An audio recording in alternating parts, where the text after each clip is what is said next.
This is the Book Deal podcast, where you will discover the inspiring stories behind your favourite books. We interview seasoned and debut authors, as well as publishing industry professionals, to bring you the best tips and advice on how to get that elusive book deal. So no matter what stage of writing you're at, we've got you covered. I'm Tina Strawn. I'm Madeline Cleary. And I'm Natasha Rye. And join us as we pull back the curtain of published authors, one deal at a time.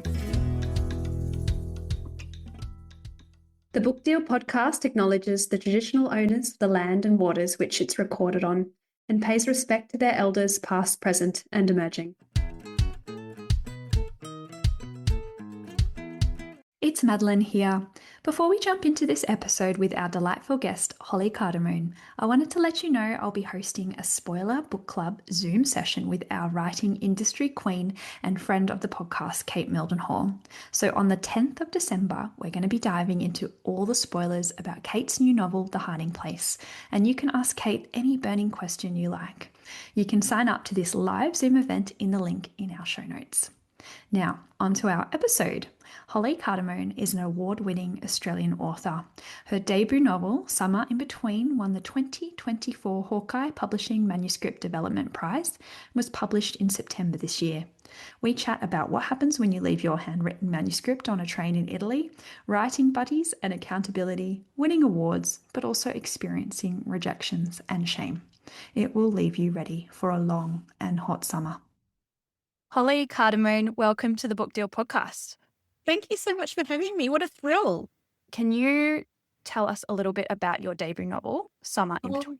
I would absolutely love to. This is my favourite question. One of the things I always say is imagine if Looking for Ellie Brandy and Puberty Blues had a book baby, and that's my novel. And they're the vibes that I was going for in creating it. And if I can be so as bold as to compare myself to those novels, my goodness, what a head I have on me. But basically, it's a young adult novel. It's the story of Kat, who is 17 years old. She lives in a tiny little beach town, 90 minutes or so from the city, and she's facing a long, boring summer without all of her friends. But she has a plan, and that's to get stuck into her books. Two reasons. Number one, it will give her a bit of distance from her overbearing, interfering nonna and her boisterous brothers and her parents who are mortifyingly affectionate to the point of get a room, but it'll also alleviate the pressure that she's put on herself about her Year 12 results. She honestly believes that they'll make or break her future. And she believes that if she gets a good Year 12 result, that will be her ticket out of town. And the other thing she wants to do for the summer is avoid the pack of local surfers who she calls the Neanderthals in this little hotbed of a town filled with misogyny and casual and overt racism. So that's her plan. What her plan doesn't include, though, is the king of the Neanderthals, the hottest of the hot, Paul Lightwood, coming to work for her dad at her house for the entire summer. So summer becomes really, really interesting as these two characters who seemingly have very little in common start going to night parties. They start jumping off cliffs into the ocean. They have gelato. They have Nonna's spectacular lasagna. And it's a summer that changes everything. Oh, Holly, what a summary. That's amazing. You pack a lot in because it's 250 pages, which is pretty common for a YA novel, but you really touch on so many amazing issues. I flew through this book. It was amazing. My family spent a lot of time on the Mornington Peninsula. So my parents had a house down there. And so it really brought me back. So there's so much nostalgia, I think. In the novel. And I'm guessing that's what you intended. Look, it is. We all have these, I think it's a particularly Australian thing. We have these memories of our teenage summers on a beach town or somewhere away from, the day-to-day. And what I wanted to have in this in Summer in Between is that sense of nostalgia about going back to that space where we had so many of our formative years. And adolescence is this period of tumultuousness. So put in a different environment of summer, of the beach, of all these people having fun. And if you're not having fun, what's that like to be on the outside of witnessing that? And the other thing I wanted to include in this setting is that beach towns are amazing spaces to go and have holidays, but for the locals, they can be quite different. And I wanted to include some of those tensions there. No, it was brilliant. And even though it's a YA novel, So many adults would just love falling back into that world. And I think it's perfectly timed this episode at the start of summer as well. I want to talk about maybe Holly back when she was a young adult. And in your summer in between, Holly, when you were on that verge from teenage to adulthood, did you dream of aspiring to be a writer at that time? Well, I absolutely did. And I also was the teen sitting on the beach with a monster textbook, studying feverishly. I knew that was my ticket out. Like that was actually absolutely my ticket out. That's probably where the similarities ended. Did I have a walking green flag, gorgeous king of the Neanderthals, hottest of the hot surfer dude? No, I didn't. So that bit, completely and utterly fictional, unfortunately. Sadly. But yes, it was, that was my adolescence, being in a small town, feeling the tugs of wanting to get out, but also this amazing family that I have as well, like knowing that when I do leave, I'll be leaving so much love behind. And the dramatics are ridiculous. It's literally 90 minutes up the road. Like it's not like changing countries or anything like that, but there's that real tension, in adolescence of, the pulling away and holding on and all that sort of stuff. And, we all feel that. And, what a privilege it is to recreate that on the page for other people to, to read that and experience that and remember it. So what did you want to do then when you were in that? So you've said that you left that beautiful beachside town, and it sounds like an absolutely idyllic childhood that you had. And I think that, like you said, Kat has had a similar experience up until that point. But what did you want to be? So have you always wanted to be a writer, Holly? I absolutely did. And it's funny, like even hearing you say that, it's like, oh, poor me. I grew up on a farm on the beach. I went to sleep hearing the ocean, oh, how awful for me. I always did want to be a writer. And my plan was always go and do the arts degree, be a writer. And that was it. That was my plan. And it was towards the end of year 12, you meet with your careers teacher, and she was also my English lit teacher who knew what I wanted to do. And she said to me that I, was obviously highly creative and also very organized and structured, which was apparently quite unusual to have those two strengths lined up next to each other. Her perspective was, rather than do an arts degree, why didn't I go and do a health program? And that would give me life experience. Her view was that I was a private school girl who lived this very sheltered life in a beautiful part of the world. Not a lot of life experience there to be writing up stories. And to this day, I don't know if it was good advice or bad advice. It was good advice in that it did give me a career path. So I did a nursing degree. That was incredible. It took me so many places. It took me into public policy, which was incredible. And that's how I started making the jump back over to writing. And, but in many ways, there was a decade where I didn't write, and it felt like there was something missing in my life. So yes, always wanted to be a writer. I've always been a massive reader. And it's funny because I say that I didn't write for 10 years, but I wrote nursing care notes that I was spoken to a couple of times, because these are legal documents and you probably shouldn't put things in there like dirty old man. Yeah, it's probably trouble. And, and I'm thinking about, I had a doctor say to me, your descriptions of wounds are so visceral, I can almost taste them. And it was like, what? That's probably not what I was going for, but, I'll take that as a compliment. So, yeah, it's something that I always loved. Isn't it interesting, though, how when we're young, and this is, I suppose, why we're so drawn to reading young adult fiction, is that everything seems very pivotal. And when we get advice from people, we really do take it to heart, and it can really impact our entire, well, for you, the next decade.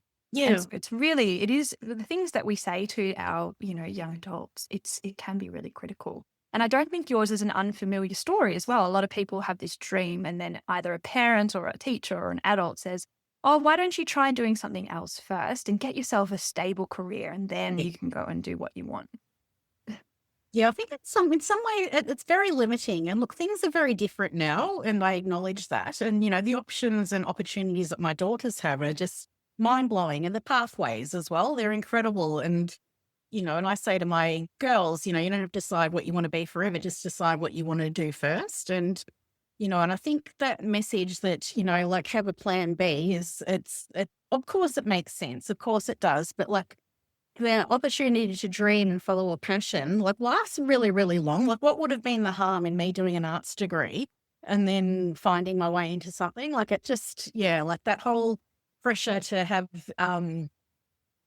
look, it's coming from a point of privilege, and I acknowledge that, but that pressure to have gainful employment, I think that's something that's quite, when it's misaligned to who you are as a person, that's really difficult. I dragged myself through a degree that I had no affinity to, no passion for, but what I did love was the stories. So I did love sitting on people's beds, braiding their hair. They were in the worst moments of their life, and I was chatting to them about, what they were up to, what led them to that point. And that was the elements of the job that I really, really liked, that sense of connection and I suppose making a difference. And, those bits I loved. I feel like you could write a memoir about that time, like people's stories. Like, I mean, it's hard, isn't it, when you're a healthcare professional, but it sounds like storytelling has followed you. And then I read as well that you've got 2 master's degrees. I do. Master of Communications and a Master of Literature. So obviously you've gone back to the arts. How did you get back into it? It was funny. I was addicted to study for a while there. I did communications because that had that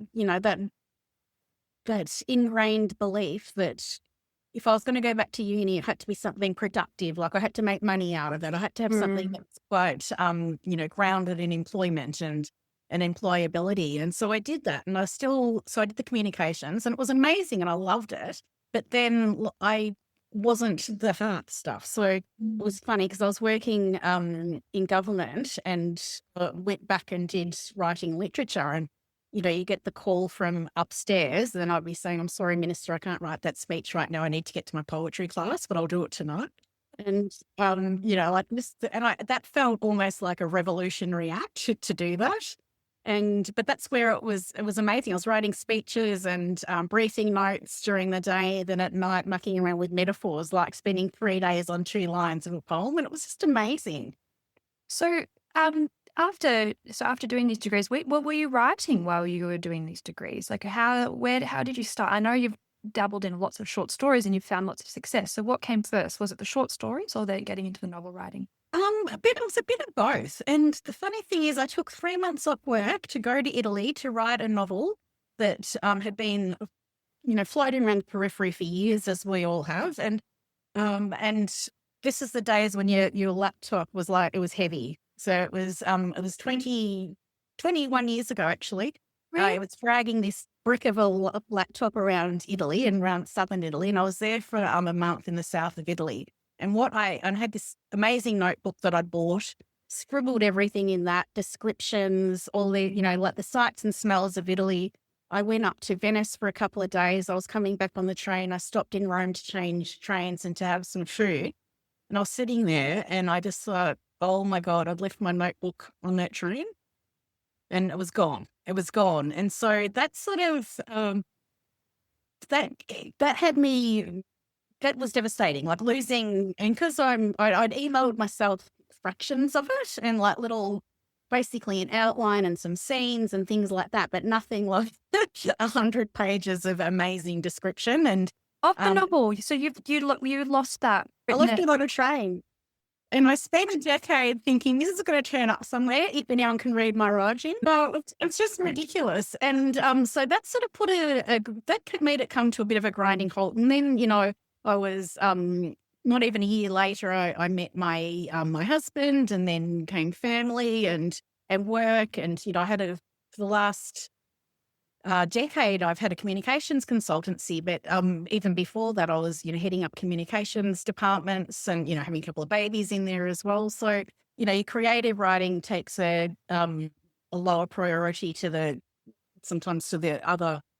It's an indulgence more than a necessity in many, many ways, which is, a sad way of looking at it. So I wrote somewhere in between. I wrote the first draft in a 30-day fever, and 30 days? Yeah, 30 days. So I was doing, He Who Shall Not Be Named Anymore, but it was basically an American global phenomenon where every month, every November, every day, people around the world would write 1,600 words a day, and that's 50,000 words of a draft novel. So I took part in that. And for me, my youngest daughter, I think, was 3 or 4. So it was a way to be creative and to get back into it. I'd missed it. And I'd been reading lots, and I'm thinking, you know that feeling, like that twitchy sort of feeling. You've got stories that need to come out. And so I wrote chunks of it by hand next to the trampoline, while cherubs played. But I'd learnt my lesson in Italy, so I'd come in and then type them all up and add it to it. And that was my first draft of Somewhere in Between. And then it literally sat in a box on my bookshelf for 6 years. But it was always there. It was always speaking to me like, this is a really cool story. There's some real good bones here. And and then 2020, what happened in 2020, and I thought I'm going to have a bit of time here.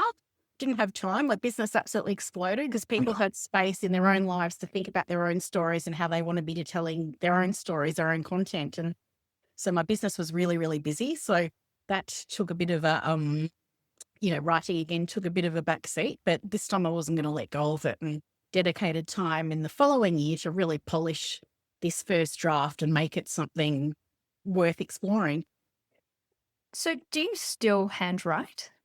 I start most things I do. I like a scribble. If I'm feeling a little bit stuck, I will literally get out the pen and paper and have a bit of either an outline. Most things start with a scribble. Even like the book I'm working at the moment, the whole plot is scribbled on index cards. Wow, Holly just held one up then. That's amazing. Do you think there's something about handwriting the plot, particularly when you're trying to work out what the story is, that helps slow down your mind? Absolutely. And there is science behind creativity and handwriting. When you think about it, we haven't been using keyboards for that long, really. And so our brains approach a pen and paper completely differently than the way we connect to a keyboard. And what I tell clients when they're struggling to get the words out, get off your keyboard and just try scribbling, see what happens. And that's normally when things get unlocked. And for me, even outlining, I feel more comfortable outlining on a blank piece of paper than I ever could in spreadsheets. I hear about these authors creating these amazing spreadsheets of every scene and every character. I look at a spreadsheet and even now I can see my shoulders just, they just give me the ick because they're very constrained. Whereas a blank sheet of paper, there's this space for you just to scribble. And I think maybe because it's so, it doesn't really exist, you could lose it. All these things happen. Like there's less, it doesn't have to be perfect. It can be literally that flow of consciousness from your brain. So if I'm ever stuck on a scene, I will literally get out a blank bit of paper, put a circle, and then try and figure it out on paper. So you've got this story then in a box and also typed up now. So you've got typed up and printed twice. And had you gone back at all, or was that the first draft, a very early draft? Yeah, that was the first draft. And so in 2020, it was actually 2019, I met up with a new client. And this is, the world famous Ali. And we just she happened to mention she had a novel sitting in a box. And I said, I've got a novel. And we made an agreement that to go and to look at it for the next 12 months. And it was funny because I pulled it down and read it. And I thought, yeah, it was awful. I mean, there was, massive depths of logic. The ending was, who knows what that ending was. But I could really see the bones in it. I could see this voice of this young woman, and I just knew that there were some really solid themes in there that I could play with and I could pull apart and tease out. And I really fell for it. I fell in love with it and I actually wrote a letter to it, which is as cringy as it sounds. And it was, after I finished reading it, I just wrote, I'm sorry I've neglected you. I shall do a whole lot better, but this is what I love about you. And for me, and again, handwritten, and that was a way for me to affirm myself to it, but also it was almost like accountability, which is ridiculous because it's literally in a notebook that no one will ever see other than me. But yeah, it just felt amazing. It felt like there was something there and there was a light going off inside me. Well, let's talk about the voice, because I think this is one of the massive strengths of the novel is Katerina's snarky teenage voice, which is just such a pleasure to dive into. Can you talk about that? Because obviously it's really, I think it's hard, being an adult, diving back into the teenage head. It's almost something like I would, sometimes when I go over to my parents' place and house and stay over, I used to spend a lot of time, because I'd be coming from interstate and I'd feel like I was reverting back to my teenage self, and I didn't quite like that. Yeah. So how did you do that? How did you go back into that and craft that voice? Look, there are a few things I did. I really didn't want this to be a moralizing or belittling or judgmental story for young people or about young people.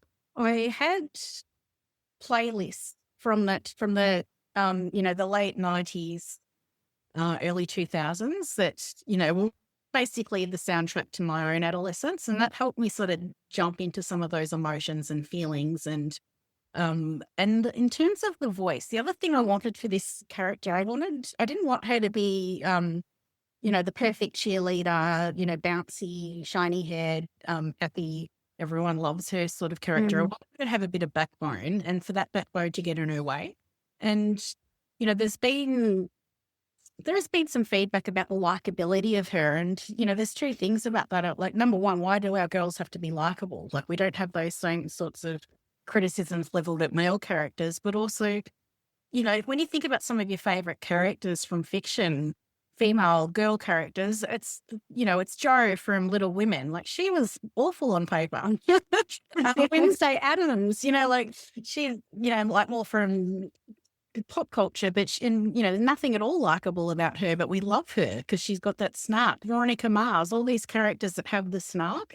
And snark is where there's conflict, but there's also funniness with it, but there's also massive room to grow. Like, we use snark or sarcasm as a shelter, as a defense. So I knew that if I had her have a bit of bite, that'd be hiding something, and what could that be hiding, and what other defense mechanisms does she have there, and why does she actually have them there after all, and in the first place. So that's where I went with that. In terms of the voice and the mannerisms, in that first draft, look, I only had small children when I wrote it, so their adolescence was felt like a long way away.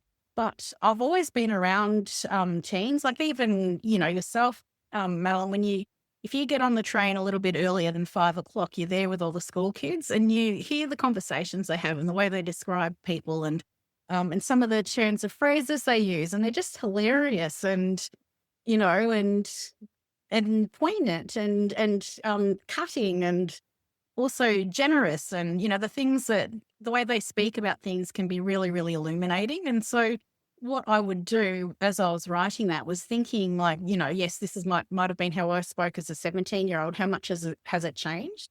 Sometimes the language might change a bit, but I also didn't want to create something that was full of slang that would date as well. So it was a bit of a balancing act. And it was things like when I did finish the second draft, I sent it to a friend who had teenagers and said, how relevant is this? And one of the things she picked up on, I had the main character swanning around the beach in a caftan.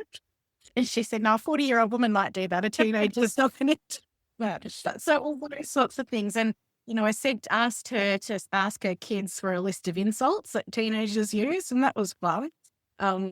So yeah, it was, connecting with kids now or teens now. And also, the elemental truths haven't changed for years of adolescence. And it's that time of growth and tumultuousness and all the good stuff.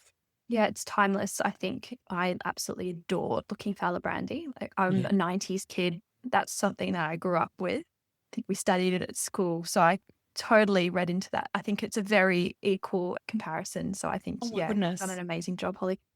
So I want to talk about writing romance. Paul Lightwood, the hotter than the hot, as you describe, Kat calls him a surfing god.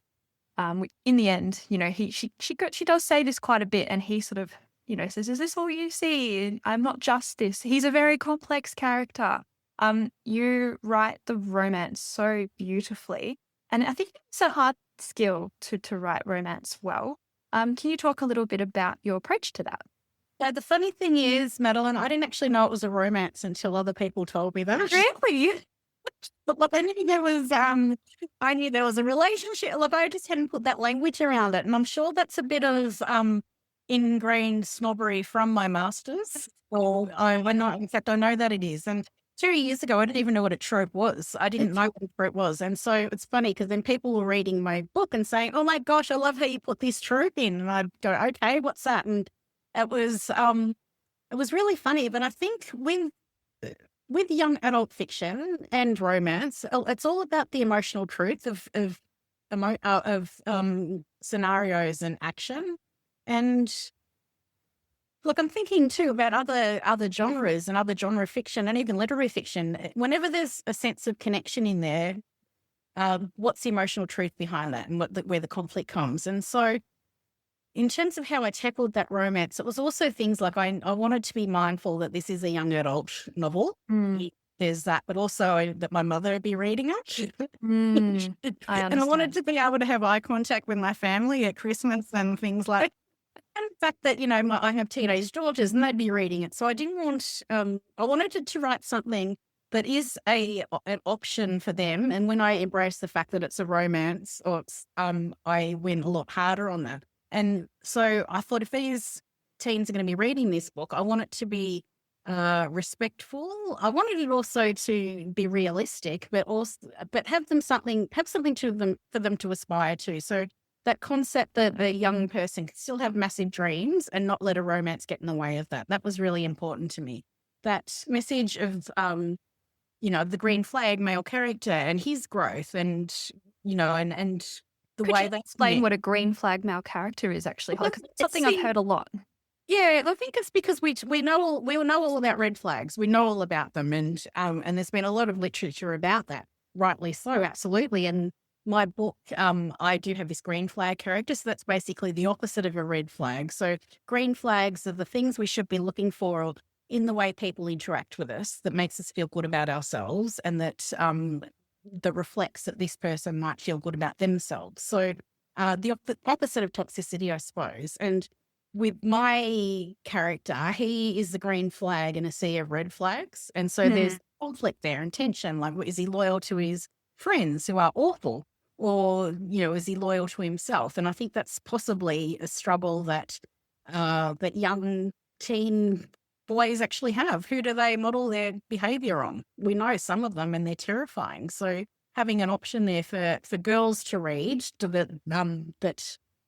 that's more appropriate than some of the others that are out there, I think that's really important. We know on TikTok a couple of years ago, there was a massively popular title out of America that's since become a movie, and it was awful.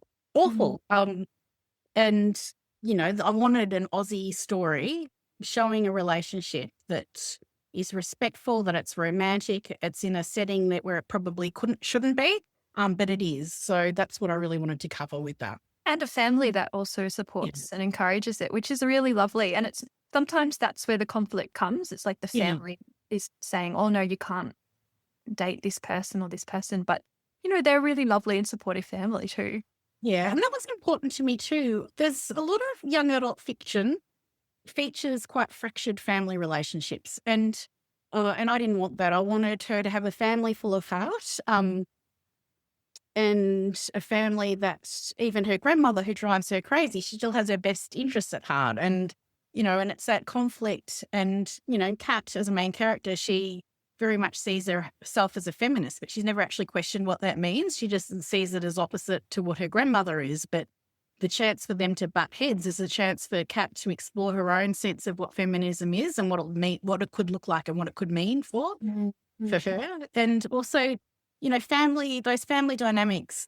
Her parents are also a beautiful example of a respectful romantic relationship that on paper might not make sense, but it does. So I really wanted her to have that role model as well. Okay, so let's go back to, so you've just made friends with Ali. Ali is your writing. Yes. Oh my goodness, yes. And you've agreed that you've got 12 months that you're going to open up your old dusty boxes of your manuscripts and go through them. So what happens then? So every month, and it's still in my calendar, there's a standing date in there, and it's right with Ellie. And we would catch up on Zoom, of course, for the first 2 years. And we've had, and then when, restrictions eased, we'd start meeting at different places, and we'd, chat and laugh a whole lot more than we wrote. But yeah, I got through those, the next 2 drafts, sent out the beta readers, got feedback out. Then I thought, okay, ready to pitch this thing. Let's do it. I did the ASA speed dating, which was amazing. And I did a Kidlit Vic pitching experience as well. And so 5 pitches. I had 4 requests the further materials, which is amazing. And then I had 4 beautifully, kindly worded thanks but no thanks. And I knew something was wrong in the first 30 pages. Like I knew it here in my gut, but I also knew that, some of the feedback I was getting back was, your writing's really strong, but it's not quite there. And so I sent it for an assessment with Writers Victoria, a manuscript assessment. And that's an anonymous process, which I really liked. I didn't want anyone that I knew looking at my work, or that even if I knew superficially through social media or anything like that. I really wanted that blind process.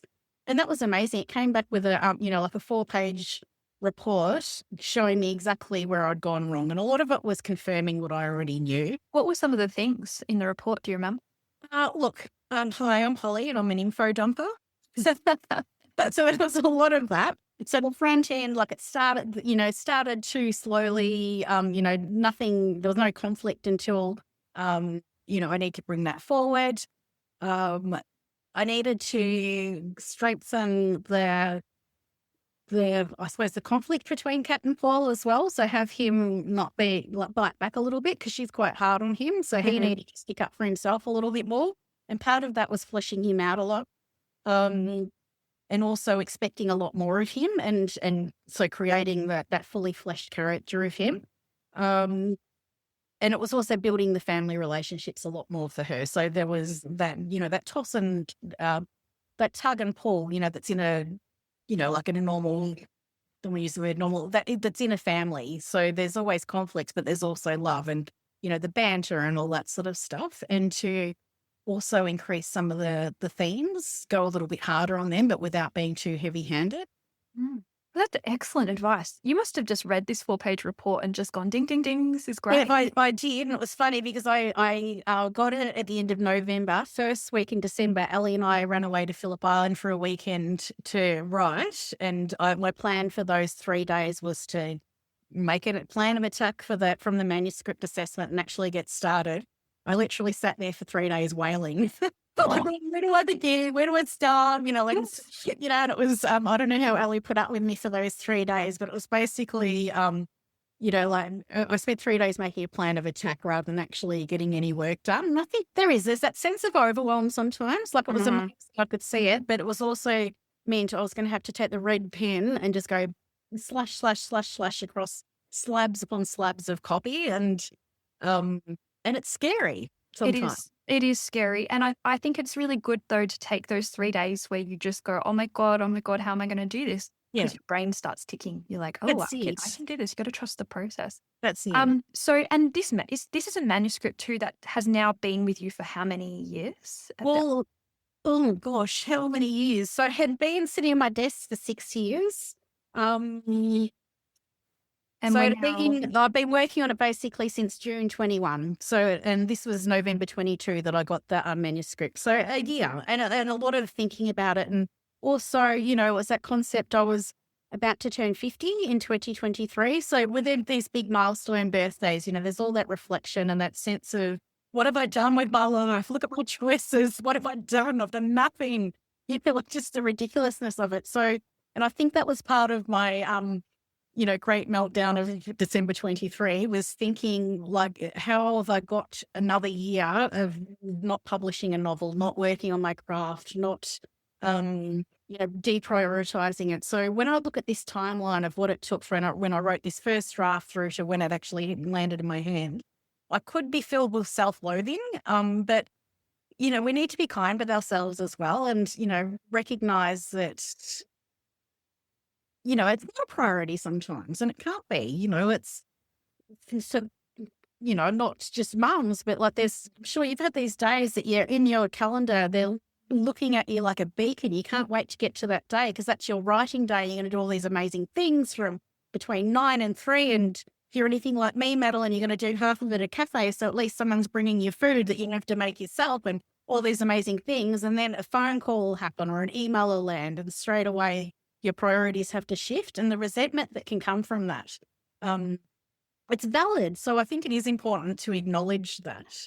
I know I'm a much nicer person when I've written, a much nicer person when I've met my own promises to myself. And And I think there's part of that. So that long time between that first draft and then getting it actually finished and on the shelves, like, I should be proud of it rather than resentful. So depending on what day it is, I veer between those two.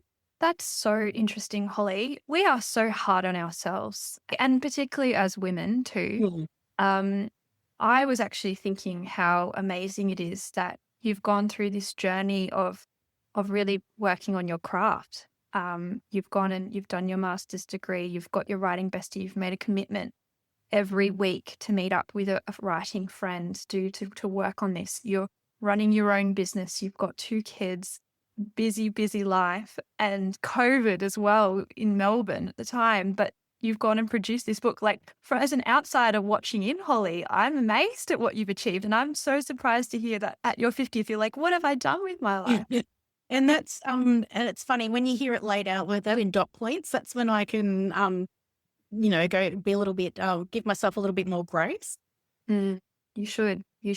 I think we all should. And, it's something actually Tina said to me too. When you said that you're a better person after you've written that day, Tina is the same. That's why she gets up at 4:30 to write, because if she doesn't do it, she knows that she'll be feeling this grating feeling in her soul that she hasn't fulfilled a particular task for the day. But no, Holly, you should be very, very proud of and I heard actually for your 50th birthday, you gifted yourself a marathon. I did. Yeah, when you say it out loud like that, and is as ridiculous as it sounds. No, for me, that was something about,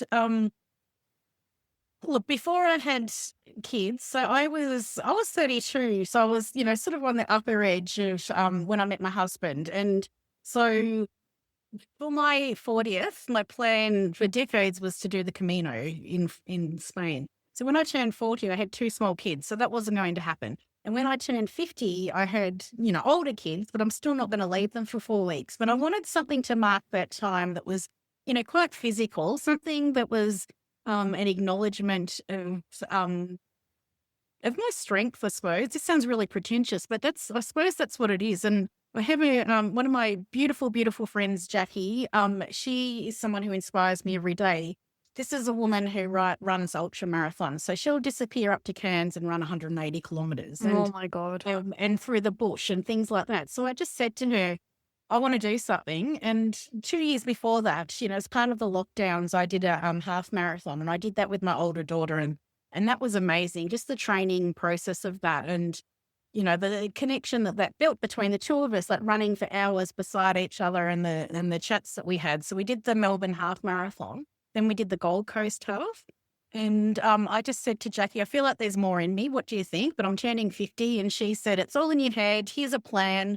And I love a plan. So literally on this date, do this. And so having someone to tell me what to do and just to do it, I really loved. And that's what I did. And it was an incredible process to cross, to train for 4 months.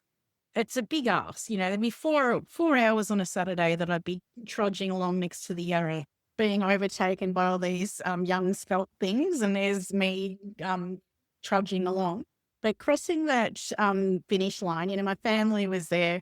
They're holding up a sign that says, my mum runs faster than yours. Like, basic time will tell you that's not true. But it was amazing feeling of achievement and knowing that you can do anything. And that's the thing, like writing a novel's massive. It's huge. It's putting your bum in a seat for, months upon years. And this felt very similar. It was that you're doing something for no reason. No one's making you do this, but that sense of joy and achievement and accomplishment that comes with that, it's a real buzz. Yes, you already connected the marathon running and the prep and the training with writing a novel. I think they're both very similar traits. So I'm not surprised. There's probably quite a few writers perhaps that are also marathon runners, because it's that commitment, dedication to craft and training. Yeah. Okay, so you have got this advice back from the manuscript assessor. You've obviously gone and you've revised your manuscript. You've had a few people interested. You've had a few rejections as well. So what's next? So what's next was I entered it in the Hawkeye prize. Yeah. Basically, just put it there, and I thought I need to work on something else. This one story has occupied my brain now, not including the years it sat, dormant on my shelf, but for, years, 3 years that it occupied my every creative thought. And I thought I need to do something else. So I need to do something fun. And so Ellie had introduced me to Romance Writers of Australia, and I went along to their conference feeling like a real fraud because, as I said, I don't write romance. And, I don't know what a trope is, but I went along and I was sitting there, and they have these anthology competitions, and they talk, they put a prompt up on the screen, and straight away I just had this image in my head that just flowed, and it was, the theme was bubbles. And I just wrote about a team bonding, from my government days, when they'd send you on these team bonding excursions. Yes. And they're always excruciating. This one I made an obstacle course, and it was just really fun. And I thought, literally on the plane flying home, I wrote out this story, and I thought, that's right, writing's supposed to be fun. It's not just literally attached to an outcome. And then I thought about this novel that I'd started in Italy, and I just thought, let's have a go with a short story with that. Take the pressure off. We don't have to do 100,000 words here. Let's just bang out 3,000. I wrote those 3,000, sent it to Ali, and she said, this actually feels like a novel. And I said, yeah, we're still on a train going backwards and forwards between Venice and Rome.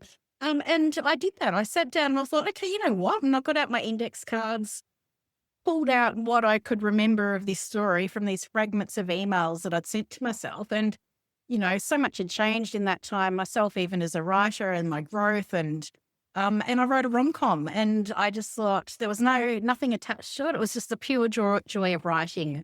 And it was also in the midst of, a thunderstorm of grief. I lost both of my aunties within a month of each other, my mum's sisters.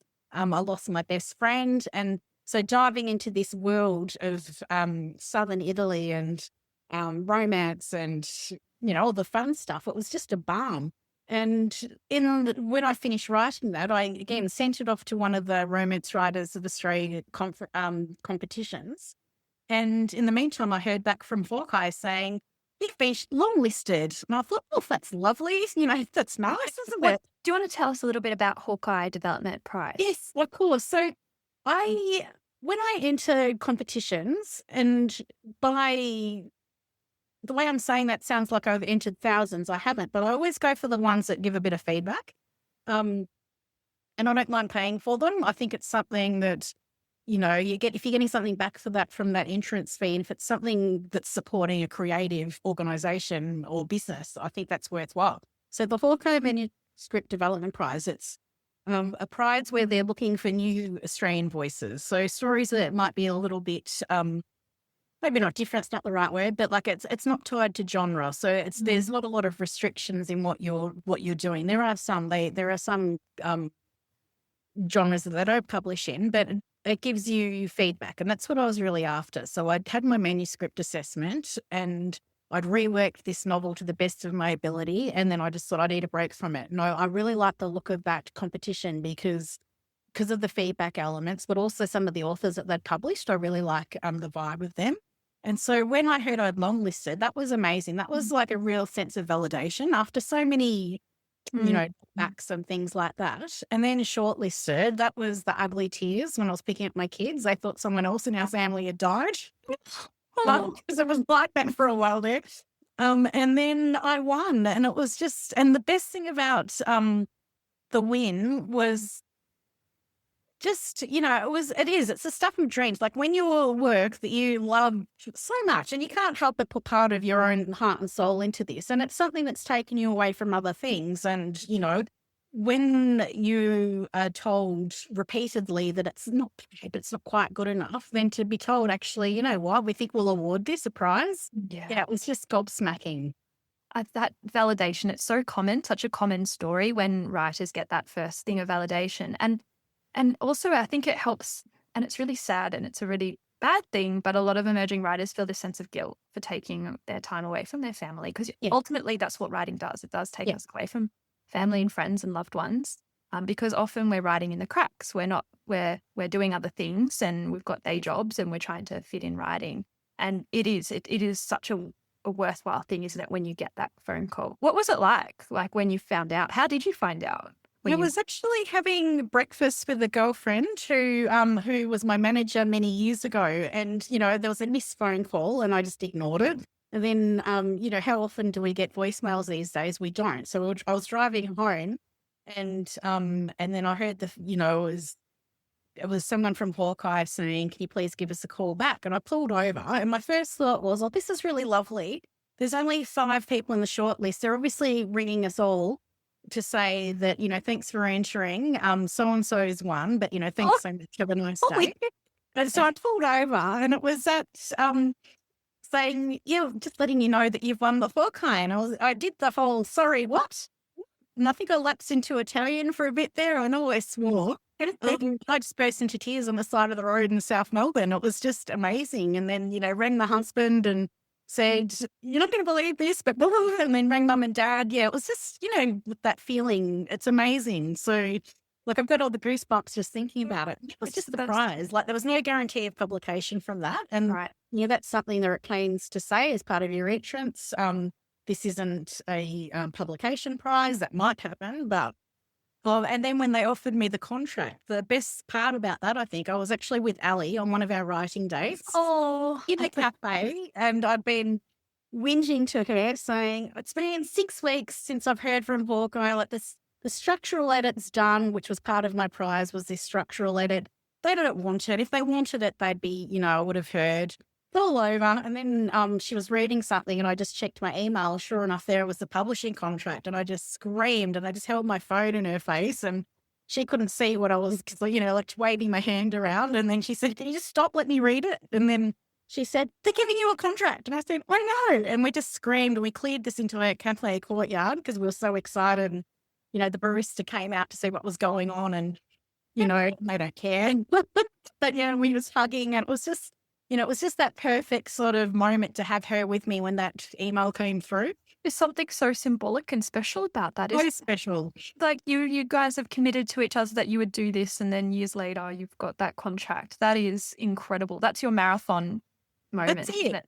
But the marathon keeps going after you sign the publishing contract. Yes, it does. Yes. So I want to talk about that. And particularly you have an amazing background in communications. You were talking earlier about the fact that you've grown this business and to help people tell their stories and sort of get their brand out there in an authentic way. Now, you sent this really interesting post in our Debut Crew 2025 chat, which I was like, "Oh, I have to talk to Holly about this." You said that you had a pre-launch strategy in mind. I want to hear everything about what you did to talk with booksellers, book talkers, all the sort of strategy behind it. Look, the thing is, I think what a lot of people get hung up on, particularly in our Debut Crew, is the pressure for this one book to do well. And of course, the pressure's there. We want our debuts to do well. But we also need to recognise that our whole profile isn't about that one title. It's about, hopefully, a legacy of titles. Title after title after title. We're building a brand based on ourselves as authors rather than these individual books that we have. And a lot of that was my strategy. And we know from communications, any business, people buy from people they like. They buy from people they know, or they feel like they know. They buy from people they trust. And, trust is something that's so, it can be really tenuous. So if you can go into something, and for me, go into this concept of becoming an author rather than a communications specialist, it was all about being someone that is reflective of what you see on the screen. What you see in my Instagram is what you'll see when you meet me at a party, book event and things like that. And it's something that's it's not mercenary. And I hope what I say now doesn't feel mercenary, because it is about selling books, obviously, as one of the byproducts. But we're going to be in this industry for a long time. That's what we want. Very few of us write a book just to write that one book. And so it makes sense to be part of a community that's supportive, but also one that you can support. And that's where I really wanted to spend this year, leading into my publication year, being one where I could really cement and solidify connections that I've built over time online, and bring that into the real world space. And that has just been the biggest gift. And originally when I was offered the contract, it was for a 2026 publication date, but then it was brought forward. So, and I wasn't worried at all because I knew I had these amazing connections of people who I've supported and who would support me. And it's based on a genuine connection and a genuine shared love of writing and of love of Aussie authors as well. And I think that's been, I know for a fact that's been a massive contributor to any of the success that I've achieved and that Hawkeye, my publisher, is experienced is because of these amazing connections, like with people like yourself. Like it's just, what a gift. Oh, that's so okay. But give us some practical tips though, as well, Holly. So obviously, like I know social media has its ills, and I have, I stopped using Instagram 2 years ago for my business because of those ills. As an author, as a debut author from quite a niche small publisher, I'm never ever going to be on morning TV for this young adult novel of mine. Well, you never know when it's picked up for a big reading deal. Then maybe I'll get a little bit more love once Hemsworth grabs a hold of it or something. It actually would make a fantastic movie. So I'm hoping that's in the cards. But so social media is one of those tactics that we actually have access to. Like that doesn't cost money, that can be really, really powerful if you're using it effectively. And by that, I mean using it to build relationships. So it's not an advertising platform. It's the social part of the name sort of gives away what it's for. So using features like the DM feature in Instagram to really get to know people. So using stories. So when you're looking at people's stories, engage with them. Don't just like them. Write a comment back if it's in a way that's meaningful, not just for the sake of, getting your name out there, because people can smell that a mile off. I have that quite a bit, in both my author brand as well as my business. But it's that building relationships over time and expecting that slow burn. And so that's one part of it. So social media, the bookseller strategy for me, I feel icky even calling it a strategy, but at bare bones, that's what it is.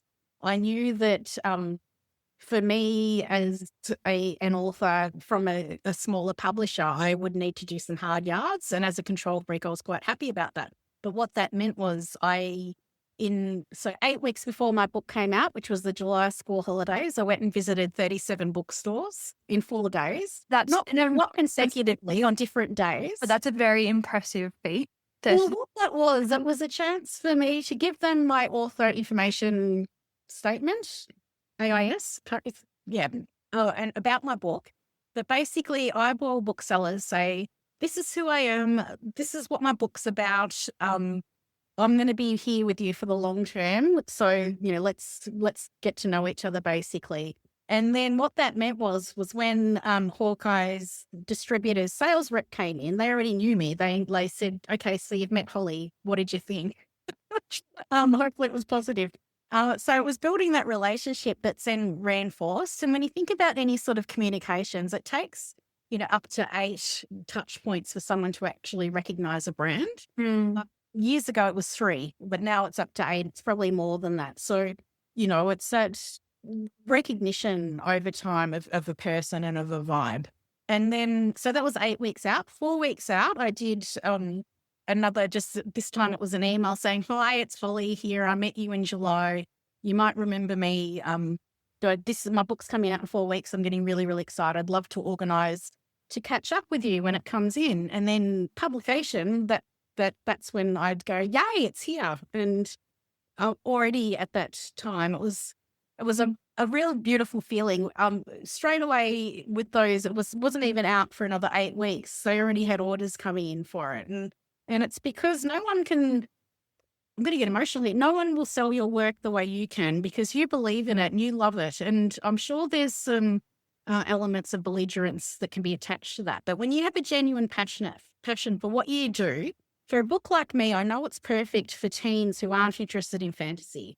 It's also come at a time when we know reading rates are plummeting with teens. So this is an option that they will like if it's thrust upon them. And some of the best feedback I've had is when people have told me they've got the book for themselves and their child has taken it off their bedside table to read. Like what an amazing response. I've had people message me to say they're not natural readers, but they've loved it. They've missed their tram stop because they just had to keep reading. And, that to me is such an amazing feeling. And I know that's come a lot from my social media, but also from booksellers. They're connecting with my story. They're connecting with me, I suppose, as a person as well. And that makes it easy for them to put a book in someone's hands. We cannot underestimate the importance of booksellers hand selling books, particularly, especially after that first month when you get that sort of buzz and then it's, things start to slow down a bit.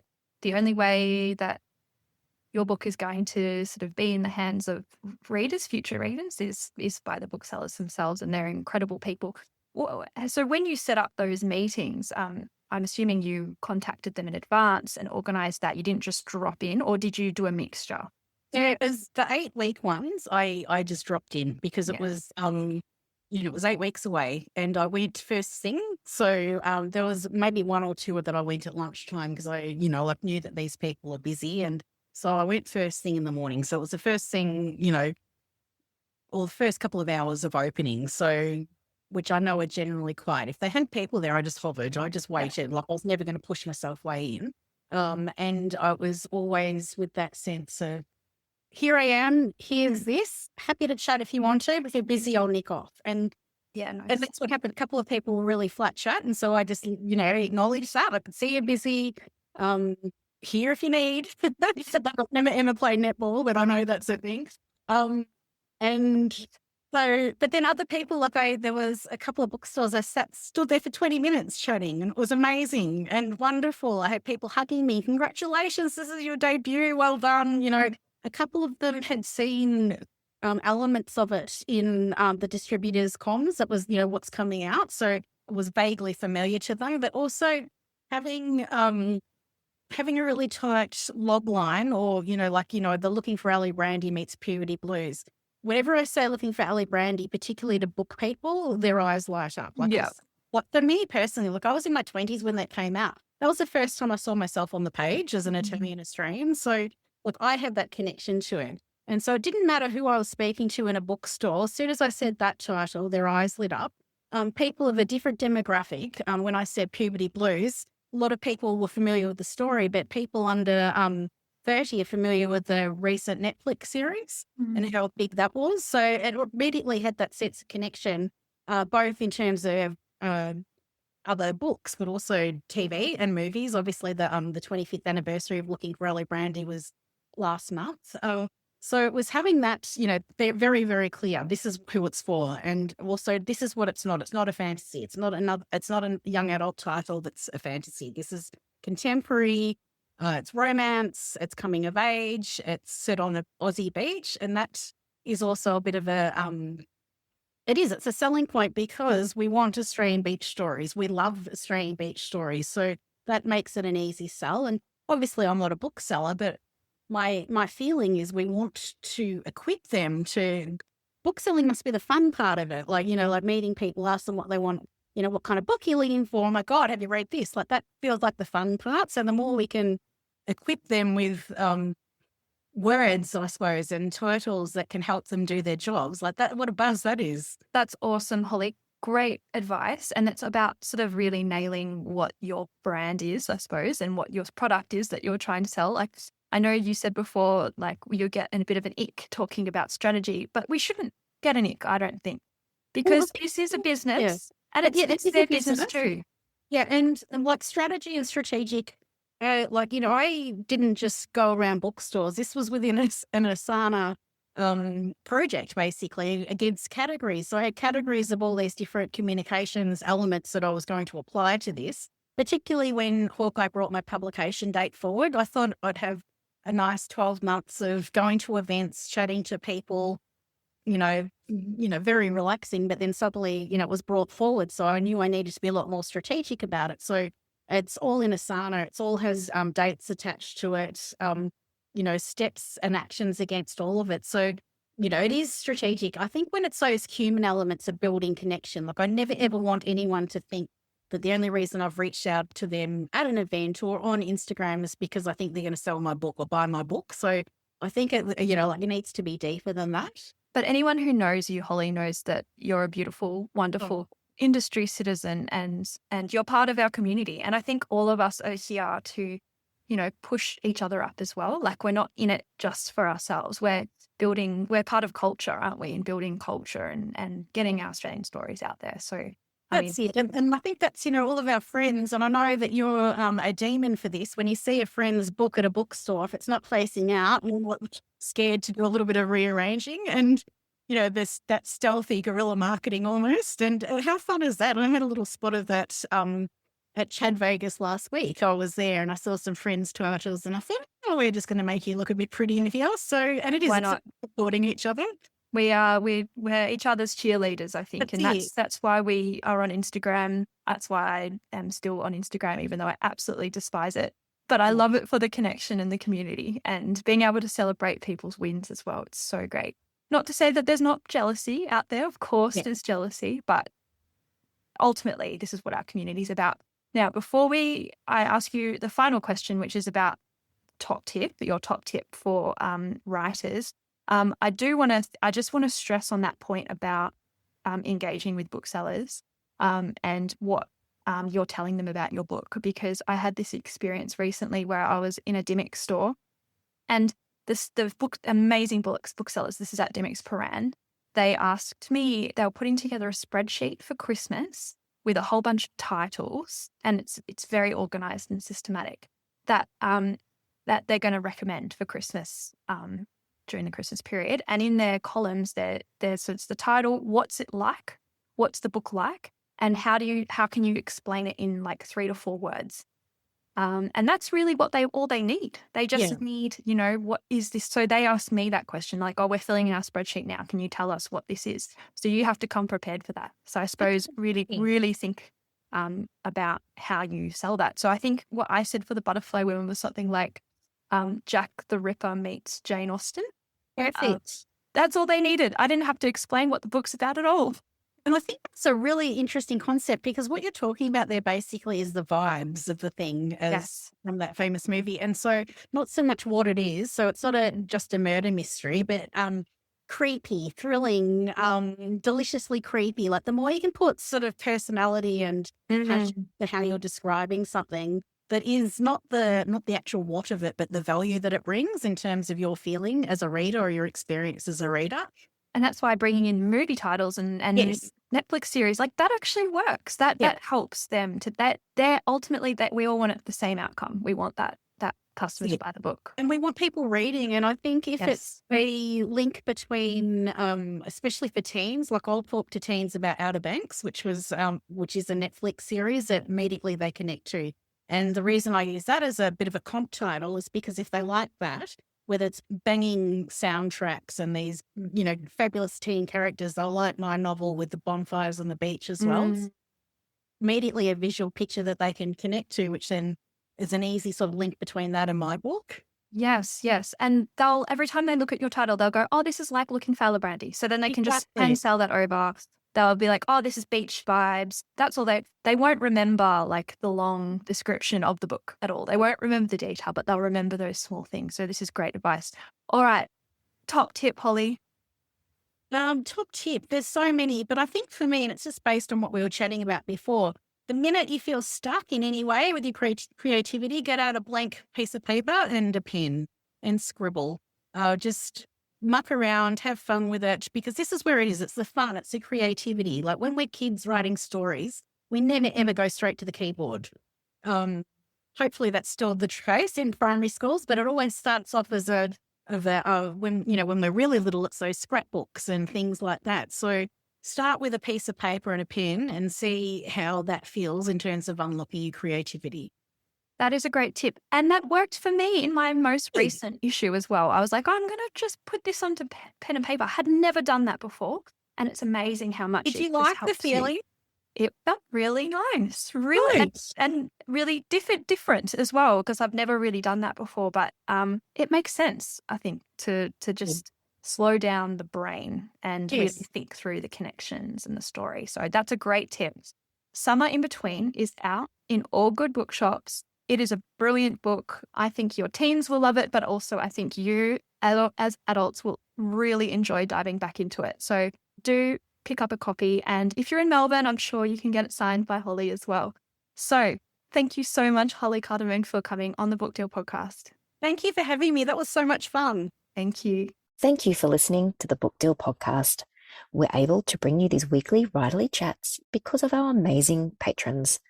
Join the TPD family by becoming a member of our Patreon community at patreon.com/the Book Deal podcast. And if you love the pod, please give us a rating or review. And don't forget to follow us on Instagram and Facebook.